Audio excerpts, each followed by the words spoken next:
Hey everyone, hope you're all doing well. Today I wanted to do a bit of a smaller video on a pretty small part, and that is the Manta M-Lok railguards. The reason for this is I was looking at some footage from the most recent SHOT Show, specifically some stuff from HK, and on a 416A5 I noticed they had these pretty interesting looking railguards, and haven't really seen them before, but someone mentioned that they're Manta ones, so finally found them and decided to try them out. Because there is no other information on them that I could find, no other reviews aside from official company documentation from Manta themselves. So I thought it'd be interesting to talk about it a little bit because this has a bit of an interesting design. I think the most common type of rail panel or rail cover that everyone's familiar with is the BCM ones, as I have right here. And these work great. I have quite a few of these. But the one thing that these Manta rail guards do differently is that these have an actual friction lock. If you look here in this little baggie that comes with it, you'll actually have more when you buy these. I already installed two of them. This comes in a bag of 3, and off camera, just to make sure that there was no issues during installation, to get familiar with it, did 2 of them, and here's the 3rd. So you have 2 friction locks, which are these 2 hard plastic tabs right here. You have one that goes into each of these slots right here. This is a very strange installation process, being that this is just a rail guard. And enough talk about it, I'll go ahead and show it. So their official installation instructions tells you to use lubricant to install this, because these are a very, very tight fit. I did test it. You can actually install this part without lubricant. It's not the easiest. It'll work. You might tear it when you're trying to remove it. And that is the thing also, is you especially will want to make sure to use some lubricant. And I'm just using gun lubricant. They sell an official lubricant, or at least they mentioned it in their documentation. I didn't buy any, but this gun oil works completely fine. So where we're going to oil is just the spots that'll actually make contact and push into the M-Lok slot, so just right here on these 2 tabs. And this is all rubberized, as you can see. It's very squishy. I actually do quite like the texture of it. The BCM, of course, it's hard plastic, but it does have a lot of texturing to it as well. Just applying a little bit of oil, very, very little. You could even use way less than I just used here. But I'm just going to go ahead and put this right here. I'm just kind of setting it up as a spot to help me to index my hand, where I like to hold this easier. That's generally why I like to use rail covers, is to have a consistent indexing point. Of course, you can use hand stops as well, but this is a little bit more low profile, and when I'm out this far, I don't really use a hand stop. I use a hand stop on shorter rifles or foregrips and all that. But enough talk about that. You can see I got this put in. Now, notice this is kind of compressing. You can see these 2 slots here for the friction locks have compressed. So you don't actually need the friction lock. It just helps to hold it in better. It's about as tight as the BCM is, and so Manta says that these friction locks help this to not come out under recoil, and I believe them on that. I have had occasionally these BCMs pop out. Usually it's only after I cut them. I've never really had issues with the full panels like this. But if you're doing a significant amount of fire or you're really beating around your gun, then maybe it'll help.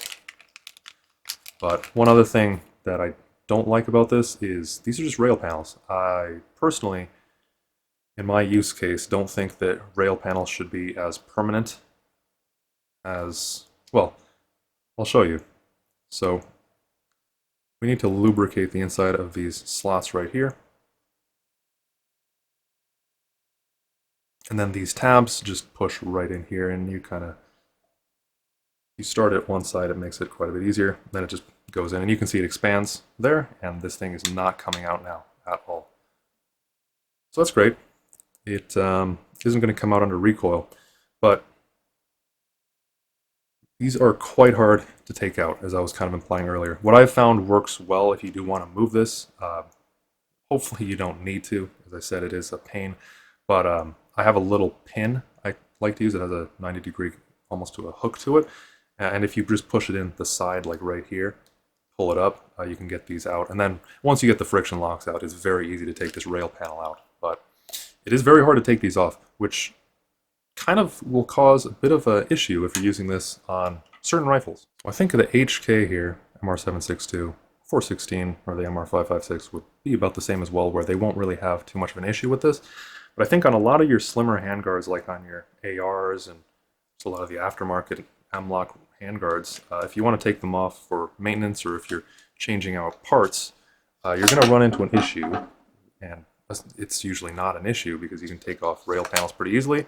But in the case of these, when they are so hard to remove, one potential point I could see becoming quite an issue. So if you look right there, about halfway down, of course, where I actually installed the rail panel, this doesn't look like it goes in very much because the handguards are quite a bit larger on the HK rifles compared to your AR rifles. But I know from experience on my AR that I do have to take off all the rail panels and everything with the M-Lok just to get it to slide over the gas block.